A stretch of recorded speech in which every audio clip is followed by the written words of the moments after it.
This week on the Eurostep. Dame's race to the MVP. Lonzo's balling. And we discuss how the season standings will finish. Hi, I'm Oisin Brown, and this is the Eurostep on CRC. This week I'm joined by Killian Loftus. Yeah. And Alex Evans. It's always Dame time. We're going to start this week. We're going to talk about Damian Lillard and the Portland Trailblazers. They've been on fire. They've been on fire recently. Alex, I'm going to start with you. What do you think of Lillard's recent performances? It is always Dame time from Dame Dollar, the rapper, hashtag / athlete. Okay. He scored 39 points Monday night against the Lakers with 19 points in the fourth quarter and 4 clutch 3-pointers within that comeback win against Los Angeles, who, mind you, were also on fire with 4 or 5 straight on a bit of a roll. 4 straight? But for the Lakers on a streak, that's a rarity. They're 7 straight wins now for the Blazers. They're 9-1 in their last 10, and their last loss was to the Jazz on February 11th. They've made their way up to the 3 seed in the West, and Lillard has slid his way into most people's MVP discussions, I think it's fair to say. MVP discussions is nice, but James Harden's been the MVP all year. But fair play to Damian Lillard. Is he top 3 MVP? Top 3. Ooh. No, he He's just top isn't. 5. Is he top 3 though? Top 5. Definitely. Top 3, I wouldn't say so. Harden, Braun, Lillard. Oh no. Curry. AD, Giannis, DeRozan. I wouldn't put Lillard over Giannis. The 7, 8 seed in the East compared to the 3 seed in the West. It's a bit iffy. But anyway, since the start of February, Damian Lillard has been averaging 31 points per game, along with 6 assists. Absolutely amazing stats, as you know. He's, as I said, Blazers have pushed up to the 3 seed. And I think the weird thing about the West is Portland is the 3 seed, New Orleans is the 4 seed, and you have the Thunder, the Timberwolves, the Spurs down the kind of lower seeds in the playoffs. Something I don't think anyone could have predicted. But he's really pushed his way into the MVP race this season as of late. I think he'll be up there in the voting. Now, would you say Damian Lillard is over or underrated? Or just right? Underrated. It's not even a question. He's underrated. I think it's just right. I mean, as a point guard, there's so many quality point guards in the league right now. He isn't one this season on form, especially after the All-Star break. You'd probably say after the All-Star break he's been top 3 point guards in the league. But in general, for the season as a whole, he might be top 5. But beyond that, he's just missing that something special. Whether that's like he's throwing about 6 assists per game. It's a solid number, but 27, 5 and 7. 7 assists. Well, 6.5. 7 assists. And his assist has gone down after the All-Star game when his scoring has gone up. Is that a bit of a worry for his assists, at least? Because he's still involved in the same amount of points. It's just that he's getting one more basket and 1 less assist. It's not the end of the world. No. Not really. No one cares about things like that when your team is winning. Terry Stotts came out and said on Monday after that win against the Lakers that Damian Lillard is special. If it's not obvious, I'll say it, which is so true. As I said, he's underrated. Most people don't have him in their top 5 point guards, or at the start of the season they didn't. And without question, he's a lock for top 5, in my personal opinion. Depends where you rank James Harden as a point guard or a shooting guard. I like class him a shooting guard. The reason why I brought up the underrated thing is because I think so many people say he's underrated. It gets to the point where he's not underrated anymore. If everyone says you're underrated, are you really underrated? But he's not underrated. It's the fans who say he's not underrated. It's the league that underrates him. How many times is he an All-Star now? 2, 3? There's always All-Star snubs, though. He's always going to be a thing. He's always an All-Star snub. The fact, right? So we're saying he's probably he's top 3 or top 5 point guard. Top 5. Yeah, he's top 5. Yeah. He's top 3 since All-Star game. Definitely. Do you think he might have used the snub as motivation? He always does. He always does. He always blows up after how many the All-Star seasons? game. At least 3 seasons now he's come out after the All-Star game. Even though he wasn't All-Star this year. Guns blazing. Guns trailblazing. Oh, Mine was bad enough. Although, does anyone think it might affect him that they still have to play the Warriors, the Heat, the Cavs, the Pistons, the Rockets twice, the Celtics, the Thunder, the Pelicans, the Nuggets, and the Jazz, who they last lost to? A lot of big name teams in there, and a lot of teams who are fighting for position more so than the Blazers might be. Definitely, they're all very tough games against good teams who are, as you said, fighting for position. But when you're playing well, does it matter if you're playing a good team if they can't stop you? And Blazers have been a great team so far this year. they are facing the Warriors again. I think it's their next game, and that was At their home. that was their last opponent before the All-Star break. Damian Lillard scored about 40 odd points. A lot of points. And KD dropped 50. So if KD comes into this game a bit annoyed, Damian Lillard decides to turn it up a bit on the defensive end, this could be a game. Lillard always shows up against the I was Warriors. just about to say that. He's from the Bay Area, and he always puts on a show in either be it against the Warriors at home or in San Francisco. But a game I always remember is 2015, I believe, when the Rockets, the Warriors even, had their 73 win season, and one of them wins was against, or one of the losses was against Damian Lillard and the Blazers, and he went off for 50 plus. And that last few minutes he had that heat check. It's not fair. And it was not fair that game from Lillard, who was on, I think he's on fire now. Oh mama. There goes that man. I think clutch is something you have to bring up when you're talking about Damian Lillard as well. I think What time is it? It's Dame time. It's always Dame time. I think the first kind of experience we had was that, I think it was 2014. You know, Lillard for the series against the Rockets. Against Everyone the remembers Rockets. that A shot. 3 wins the series. He's been clutch his whole career, really, and I'd say he's definitely top 3, maybe even number 1 in terms of clutch in the NBA. But can we ask the important questions around here? Who did it first, IT or Jame? What time is it really? It's Dame time. I love you, IT, but you didn't have to copy his thing. Okay, on that note, I guess we'll have to move on from Dame Lillard. We'll move on to Lonzo Ball. The man who he destroyed last night. The man who he destroyed last night, but Lonzo has improved drastically over the last few games. He was, for the season, he's shooting 36.8% field goal percentage, 33.9% from the 3. After the All-Star break, he's been shooting 50% from the field and 58.6% from the 3. What's happening? That quote broken shot it's fallen. Now a lot of people who have seen him in the NBA, they say, oh, he can't shoot, he's a bad shooter. But you remember him in UCLA hitting step back From the logo almost. from NBA 3-pointers. I remember that one against Oregon he had, which was He was shushing He him was after it shushing as him. well. and the last game they played before obviously they lost on Monday to the Blazers was against the Spurs, and they had that he was clutch and he hit 6 3-pointers, 18, 11 and 7, and he's averaging 10, 7 and 7 for the year. But a performance like that, 6 3-pointers from Lonzo Ball, when a man who can't shoot the basketball scores 6 3-pointers, there's something going wrong there, it seems.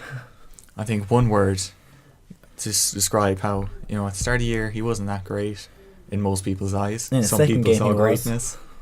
The the second Suns game put he up was like great. 29, 28. He's been getting drastically better all year. I think the one word is confidence.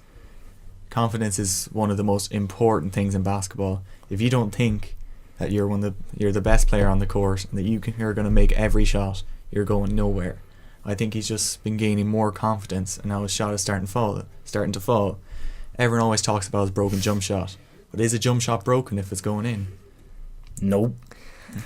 But a lot of that confidence as well is not coming from himself, it's coming from the team as well. I saw, surprisingly, since January 6th, they have the second best record in the NBA, which, with a lot of teams on fire, seems A bit crazy. ridiculous. And it's important to remember as well, he's still only 20. He's only a rookie. He missed a good portion of the season with that injury. His shot has been streaky, but it seems like it's going in now. One thing I would say, even though his percentages are gone up drastically after the All-Star break, his points per game, his assists per game, his points have gone up by 1.2 points per game, but he's gone down almost an entire assist, and he's gone down over a rebound. Are we maybe overreacting to his better shooting? Isaiah Thomas. That's one factor as well. I think he's played a bit less minutes because he was returning from the knee injury. On a restriction. He's on a restriction, so that would factor into it a little bit. He's not getting as many points, rebounds, assists, even steals per game. He's been great for that. He had 6 against the Heat not too long ago, I believe. In a blowout W. I think it's just a combination of not getting as many minutes because he's on a restriction after the injury, and the introduction of Isaiah Thomas, who's a ball-dominant point guard. But you have to remember the amount of pressure he is under. He's a humble guy, he kind of plays it off. But the Lakers, one of the bigger franchises in NBA history, have been looking for a point guard for how long now? Some names, that Chris Paul trade that never went through. They had Steve Nash, who ended up being just the remains of a washed Nash. They had Russell, who they ended up trading. They haven't had a real strong point guard here to stay, and Zoe looks like he could be that guy.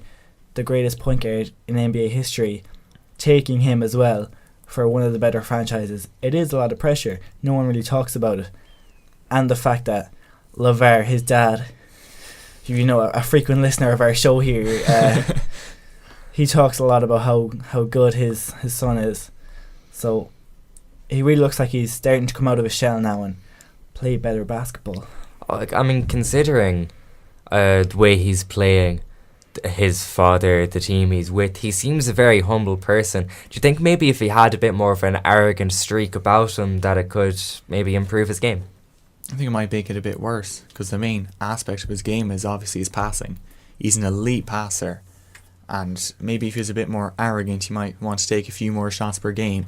That would hurt all his teammates, who one of his main strengths is the ability to make his teammates better. The likes of Kuzma, Ingram, Lopez, I suppose. Those guys are made better when Lonzo Ball's on the floor. So I think maybe if he's more arrogant, he might be more inclined to take more shots, and that would hurt his teammates' production. And at the way it is, he is the ideal teammate. He's so humble, he passes to everyone, so unselfish, but he must be a coach's dream as well. Take away his father, of course. He's so versatile. He can do everything on the court for you. He can rebound, he can pass. We saw it last day, he can play defense, he can get steals. He's so long, 6'6" for a point guard. Most point guards we see in the NBA are 6'3", around that. If you're 6'6", you can play good defense, even though he is a rookie and his defense has a long way to go. He could be moulded into one of the better defensive point guards, which is another thing that's important to look at, his future and his potential. How far can he go in his career? I think Lonzo Ball could easily be turned into a Rajon Rondo kind of player with possibly a reliable jump shot, which a lot of people might not know, seeing as Rondo's kind of declined in recent years, is one hell of a player. Rondo's only weakness in his prime with Boston was his jump shot. If he had a jump shot, he would be a lock for a Hall of Famer, I'd say. Personally. Along with his injuries. He suffered those injuries. But anyway. You don't think Rondo's a lock right now? Not a lock for the Hall of Fame. He could make it, but he may not make it first ballot depending on who he comes up with up against, but he will get in eventually. I don't think there's much doubt about it. I'd say so, yeah. But I know his Lonzo's stats aren't amazing right now, but the effect he has on his teammates, one of Magic Johnson's best attributes was that he brought the best out of the players around him. Is Lonzo, I'm not going to say is he Magic Johnson level now, but could he be the next Magic Johnson? Is he the best person to compare Lonzo to? The one thing that Lonzo needs to go his way is to get Jello and Melo on the team as well. Well, we bring that Chino Hills offense to the NBA. Remember, though, Lonzo is leaving the Lakers if they don't sign Melo and Jello, remember? Doesn't matter. Put them in Milwaukee. They'll still do a job. Put them anywhere. I think the thing is, though, since kind of the days of Magic Johnson, I might be forgetting someone here, but I don't think the Lakers have really had a proper elite point guard. they've had Derek Fisher, players like that, but they're not all-star, star-level point guards. So maybe Lonzo Ball might be the next one in line. Ain't nobody want to play with Kobe. I suppose Steve Nash, but he wasn't great. He for was the Lakers. washed. They could have had Chris Paul, but aside from that, I can't think of anyone. I might be forgetting someone, but Could have, should have, would have. imagine. Shame. We'll move on to St. Giles College, first and second years. We're playing there yesterday at home against St. Nathan's of Ballahadreen. We were all there. The scoreboard did something that was rather scary almost. Oisin was working it, I'll just throw that out. It wasn't my fault. Firing shots. Hey, at least I didn't get abuse from the ref for chatting to other people. Killian on the score sheet. Anyway, Killian, tell us how that went. The first years they're brilliant. They won the game 33-30. Playoff bound. It was a back and forth game. It's kind of one team would kind of own the first quarter, then Gerald would come up, own the second quarter, go back to Nathies for the third. That was kind of the feel of the game. But Gerald's came out on top in the end. They played a great game, very back and forth, very fast game of basketball. Gotta mention the last shot for Nathies. Nathies had the last shot. They put up the 3-pointer. I think everyone kind of held their breath for a second there. It looked like it could have had a chance before missing, of course. But a great performance from the first years, who looked like a serious threat. But hopefully their last game being overruled due to Questionable circumstances. questionable refereeing. Very, very dodgy, questionable. I wouldn't say questionable. I think it's outright Point blank wrong. Yeah. We'll move Anyway. on. The second year's, Killian, how did they do? Unfortunately, they lost 28-23 again to Nathies. They were just on the back end of the game, really.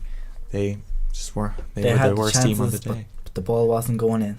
The shots weren't falling. One of them games. It was just a matter of their shooting. Beyond that, like, they played brilliant defense. Brilliant defensive basketball in the second quarter, but their shooting is just, some of it was shot selection, some of it was just, it wasn't going in. But that probably means they won't make the playoffs this year. Unfortunately. But if they work on their shooting, there'll be a couple of the under-16s who'll be staying with them again next year. There's no reason why they can't, push for the playoffs next year. Definitely, that under-16 team is very good. They will lose a few of their better players to the under-19 team, but they still have some quality players on that team. Combined with the second-year team, they could definitely make a playoff run, maybe further. Said it best. Nothing else to say. And hopefully we can see the first years going forward and obviously make a playoff run. And hopefully the second years maybe pull off a miracle and make the playoffs. But hopefully for next season, take some strides, keep the heads down and put in some keep work. it going. You still got 4 years of school left. Okay, moving back to the NBA. Back to the big leagues. Big leagues. I don't know. I mean, Northwest Regional first and second year basketball has Nothing- quite an edge to it. Nothing beats it. Division B. The defense is so elite they can't even break 30 points. Like. Yeah, that's why. 7-minute quarters. Anyway, so we had the fun task of predicting where everyone's going to finish in the NBA at the end of the regular season. We have a couple of hot takes. You can point out yourself which Hot one is take which. season.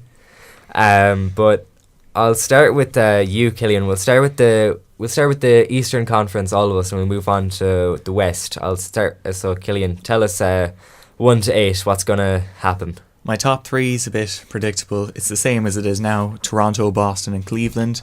I don't see it really changing. Toronto have just been a better team than Boston as of late, to be quite real, as much as I hate to say it. They have an alright schedule to finish the season as well, Toronto, and I just don't think Boston will catch up. And then again, Toronto and Boston are too far ahead of Cleveland, and Cleveland are too far ahead of everyone else, so I see that top three remain the same. Number 4, I have the Philadelphia 76ers though. A bit of a hot take maybe. They're 7-3 in their last 10, and they have an easy enough schedule to finish the season. There are 20 games remaining. They're only playing 6 playoff teams, so it's not too bad. They have to play the Cavs, but I think Ben Simmons and Joel Embiid will take them to the 4 seed. After that, I have the Pacers. They have a very tough schedule. to be fair to them, they've played the Warriors twice, Toronto and Boston, but they do hold, I think they're 3 games ahead of Miami and Washington, so I think they'll hold on to that. Number 6, I have Alex's team, Miami. They have an alright schedule to finish the season. They've played the Raptors, the Thunder twice, the Cavs, the Sixers and the Wizards twice. But what they have on their side is experience in the form of Dwayne Wade. I think he'll pull them over the finish line and get them the 6th seed. 7, the Wizards. Really, they're neck and neck with Miami right now, are they? Oh no, that's Milwaukee. Washington. They're 2 games. Miami games. are 2 games behind Washington. Miami 2 games behind. At the Mo. I have Washington falling under Miami because they have a very tough schedule. They have the Celtics twice, And they're Spurs going twice, Cavs, Rockets and the Heat twice. It's a tough schedule to finish the season. And then last but not least, the Milwaukee Bucks. Again, they have a very tough schedule. They're playing the Rockets, the Cavs, the Spurs, Warriors, Celtics, Sixers and Nuggets, or the playoff teams they're playing. But they also have to play the Clippers twice, who are on the brink of the playoffs, and the Lakers, who've been playing brilliant as of late. And they don't have much experience on their side. And the rest of the teams, they're too far behind. The Pistons are 5 games behind the Bucks, I believe. So they don't really have a chance in my eyes. Yeah, with both of these conferences, it's anyone's guess. To be fair, you think you're an expert, you could get it completely wrong. Yeah. Well, With these teams so tight and so many teams on and off form throughout the season. The only difference between East and West is with East, we kind of know who the playoff teams are going to be. It's just a matter of figuring out what order. The seeds. Whereas Who's going to play who? with the West, there's Clippers and Jazz. Utah, who, you know, they could still make that push. They ain't making The Pistons are 5 games back from Milwaukee and Miami, with just under Around 20 games. in or around Depends 20 on the games team. to go. It's unlikely Detroit can make the playoffs at this point, but anything's possible in this game. Miami put that nail in the coffin in Detroit. They've been going downhill. They started well, of course, with Blake, but since then it's just not working out. It seems Drummond is playing well, but again for the Eastern Conference, the Raptors, I think they've been playing so well, and their benches can come in and do a job for them. The only thing is, coming down the stretch, they only have them 2 players, Lowry and DeRozan, and if they're going to have to rest, they do have a good bench, but I don't know if they can come in and play 30 minutes and still get wins. They are a game and a half ahead of Boston right now, but again, it's anyone's guess. I still have them being the 1 seed, going to be close. 2 Boston, 3 LeBron James, or Cleveland. LeBron James. Yes, LeBron James. Still going to the finals at the 3 seed. Hot take. No, not really. That's a Not fact. really, That's it's not a hot not. take, it's a fact. Straight facts. It just came out. I didn't realise. Indiana and Washington are currently at 4 and 5. As you said, 2 tough schedules and both kind of going backwards at the minute. Washington lost in a few games. Indiana are a young team, and I don't know, they might get the jitters down the stretch or even in the playoffs with them being led by Victor Oladipo, who's had 1 good season in the NBA, not even a full season. 3/4. So with Philadelphia and Miami, I'd probably move them up to 4 and 5, just because easier schedules, more experience, better overall teams. Philadelphia and Miami, if they come up against Indiana in the playoffs, I both feel like they'd take care of them with ease almost. So 4 Philly, 5 Miami, and then Indiana and Washington would move down, in my opinion, to 7 and 8. It could be close though. There is 3 games between Indiana and Miami with only 20 to go, but Miami have shown they're a bunch of dogs. They could go on a streak like that. 3 games might be a bit much with only 20 left. That's why I have Indiana over Miami. It can go either way though. It's hard to tell with 20 games left. So much can happen. You just want to see Wade against the King. I really do. That would be a good playoff series. It'd be fun to see the young teams in Philadelphia and Indiana in a playoff series as And well. Miami. Oh, I want to play the Wizards as well. Just let them know who's boss. right. So my Eastern Conference standings, I have the Celtics number 1 seed. Now it's the deciding factor between the Raptors and the Celtics is the 2 games they play against each other. They each have 1 game at home, and I think that like there's a game and a half between the 2 teams right now. They've similar run-ins, a couple tough games, but not a lot. So I think that because of that, unless something drastic happens between now and then, those 2 games are what's going to decide the number 1 seed. So just almost the flip of a coin, I went Boston, but it's anyone's guess which team will finish at the top. 3rd seed Cleveland, they kind of picked themselves. Larry Nance actually had a very good game the other night, 22 and 11, both career highs. And I think number 22 Larry Nance. Number 22. Same number as senior. And it's 22 points, career high. Something's happening. Something's brewing in Cleveland. Fishy. The 4 and 5 seeds, they're for me it was hard to pick between the Pacers and Sixers, but I think almost with the possible injury worry at Philadelphia, they're always, you just don't know with their track record. I put Pacers ahead of them, so they'll still meet. In my bracket, they'll still meet the Sixers in the first round anyway. I have Miami 6th, but the Milwaukee Bucks 7th, and the Washington Wizards 8th. Now, people might think that's a bit harsh on Washington, but they do have the hardest schedule of the teams, and I feel that with John Wall's absence, it might be a bit difficult for them. And I just wanted to see them play Boston in the first round. That I just love to see that. That was probably the best rivalry of the playoffs last year. It was the only one that was it 6 or 7 games? 7 games. 7 games, and it was brilliant to watch. It was. But yeah, look, I said it before, I say again, Detroit they won't make it this year.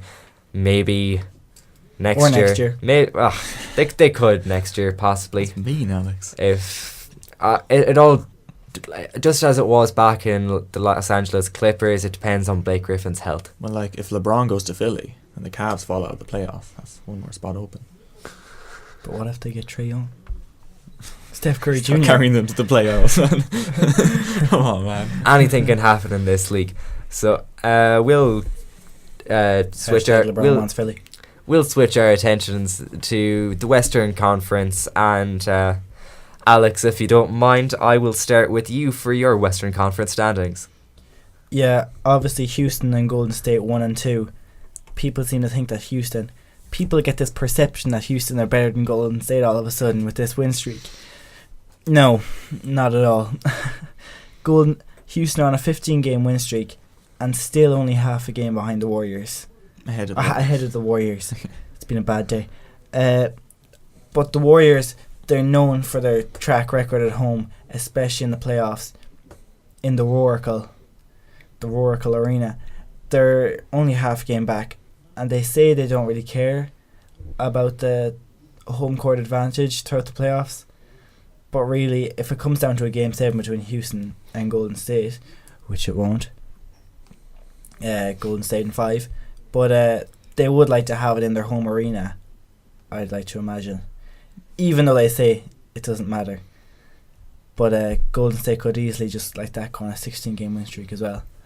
And then for 3, I have Portland, because they've been playing well as of late, and I think with Dame, he wants it so bad. I think he can keep it up and keep Portland 3 seed. 4 currently sit New Orleans, but they're in a 3-way tie with San Antonio, Minnesota, only a half a game ahead of OKC. I have OKC in the 4 seed, just because San Antonio they're going downhill as of late.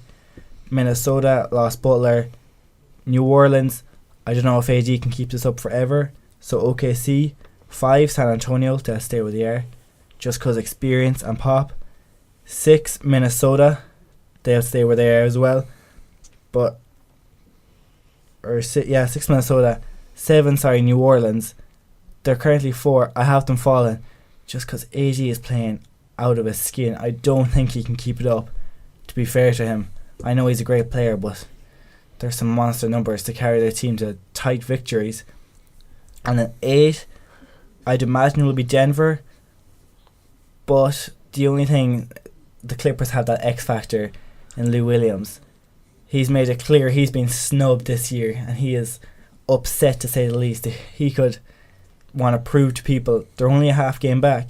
He might go out and prove to people he deserves that All-Star spot. Average 40. Bit iffy on the Clippers, but anyway, I have the Warriors as the 1 seed. Even though the Rockets have won 15 straight, they have a bit of an easier schedule than the Rockets. Personally, I'd rather play Indiana twice than OKC or the San Antonio Spurs. No offense to any Pacers fans out there. The only thing that might break the difference there is that the Rockets do hold the season series on the Warriors. So that could play a factor. But maybe the Warriors don't want the 1 seed, they want the 2 seed, so then they can sweep them in the Oracle. Maybe that's what they're going for.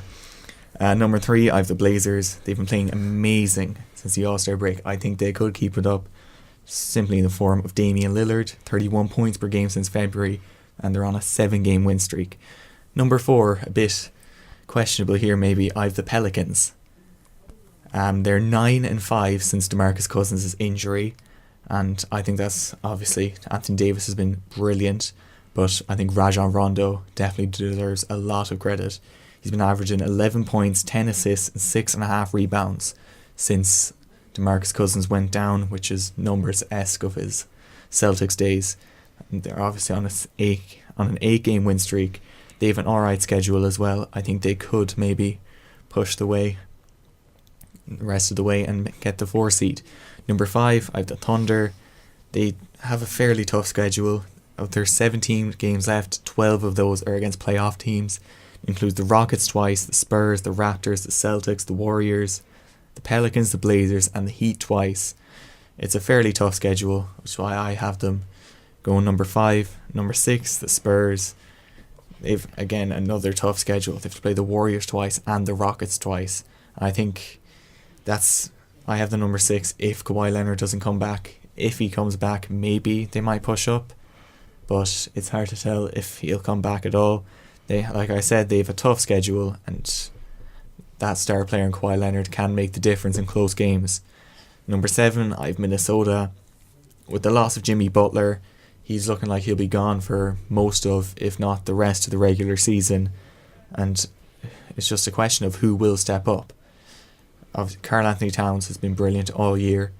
He doesn't really have to step up. He's been up there with Jimmy Butler. It's just a question of, can Andrew Wiggins or Jeff Teague step up? I don't think they can, personally. Andrew Wiggins. He did, I think, borderline bust. 24 points per game last year, but those were empty numbers on a bad team, in my opinion. They've had 2 wins since. No soul. Poor Wiggins. Oh. 24 points empty. Oh. The Timberwolves have won 2 games since they lost Jimmy Butler, but that was the Kings and the Bulls, games you'd expect them to win if they want to be in contention with the likes of the Thunder and that.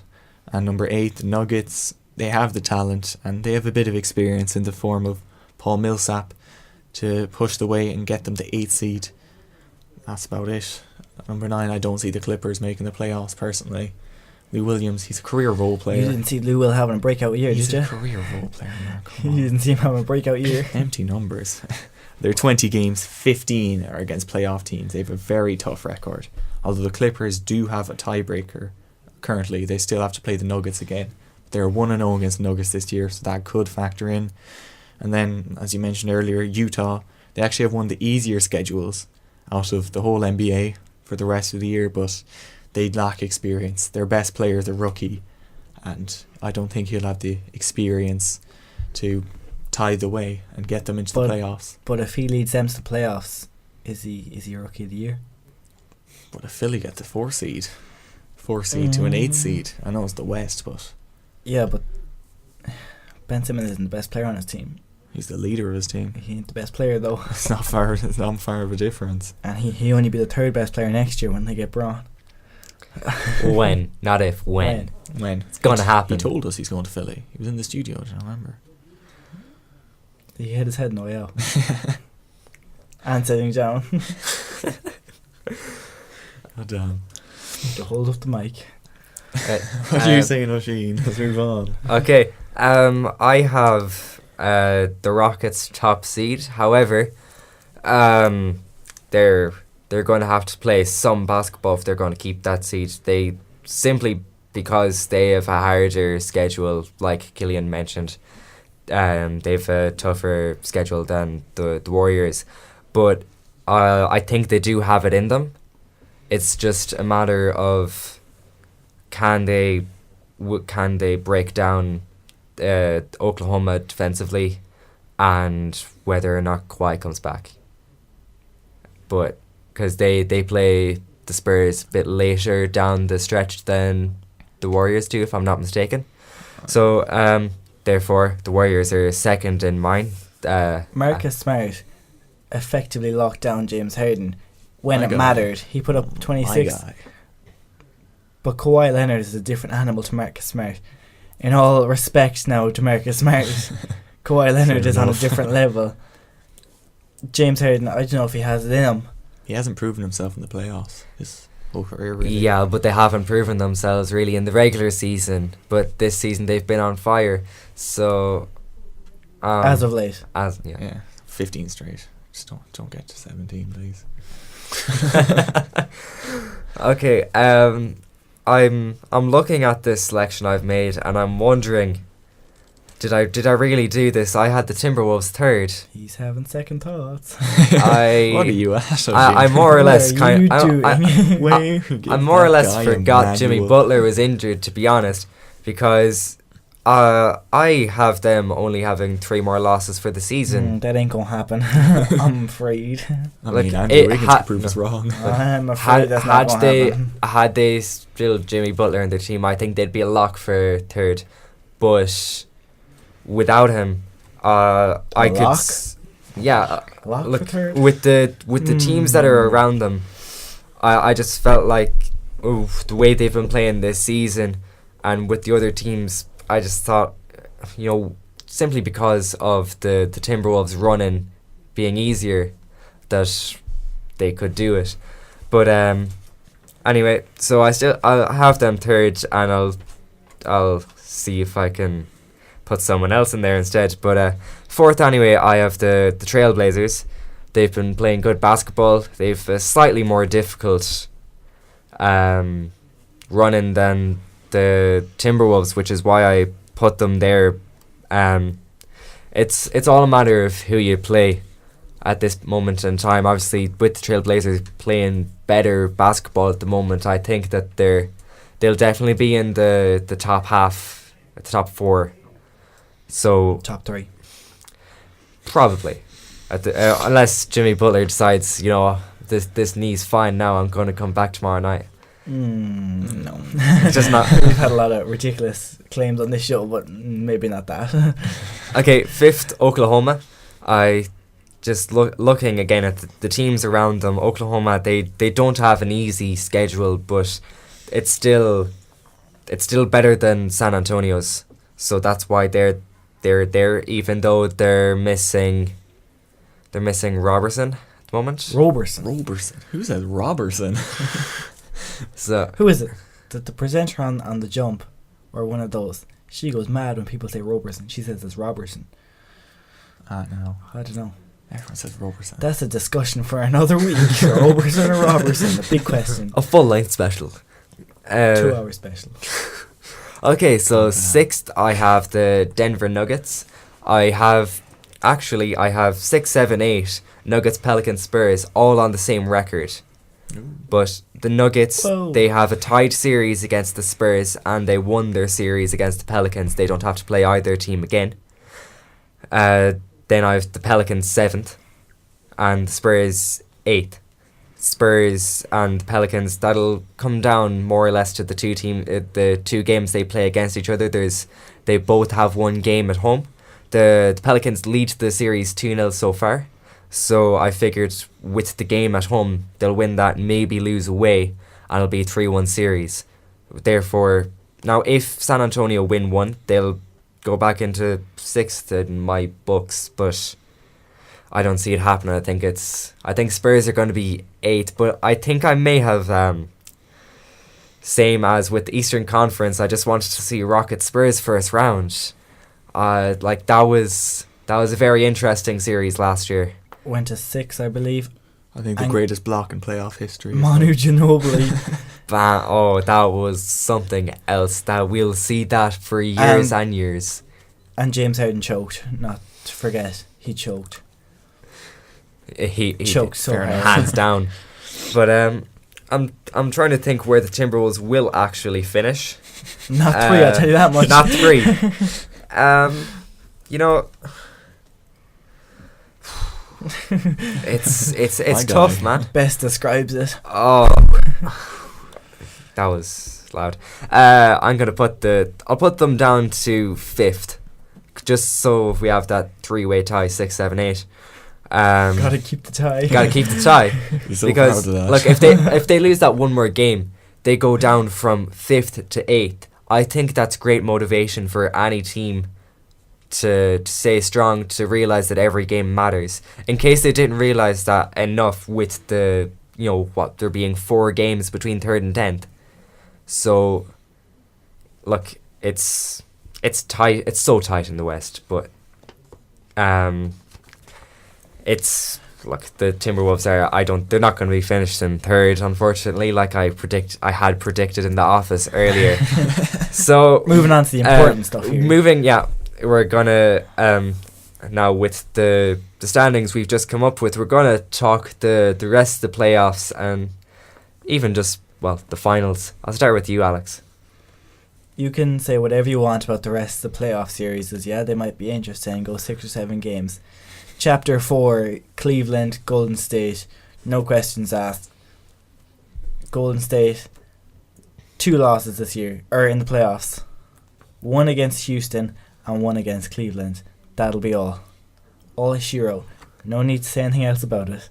Point blank. No questions asked. I think Golden State might try to go 16-0 in the playoffs. Why not? But it's LeBron James. If they can. It is LeBron James.